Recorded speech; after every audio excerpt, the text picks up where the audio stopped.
Louky bez trávy. Celkem obvyklý scénář v letošním roce. Je to kombinace sucha, mrazu a v mnoha případech také podceněných obnov travních porostů. A výsledek je takový, že na těch loukách prakticky nic neroste. Ale zásadním faktorem je voda, která tady chybí.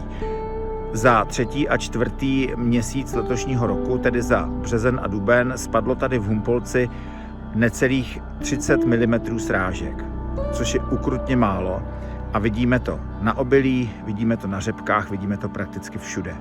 Tráva z luk je přitom velmi kvalitní krmivo pro hospodářská zvířata. Popojedeme kousek vedle. To, co vidíte teď, je čistosev srhy laločnaté, která přeci jenom tomu počasí odolává lépe. Nějaká hmota tady je. A vedle máme jetel setý loňského roku, který nějakou hmotu dává, ale mohl by být o pár centimetrů vyšší.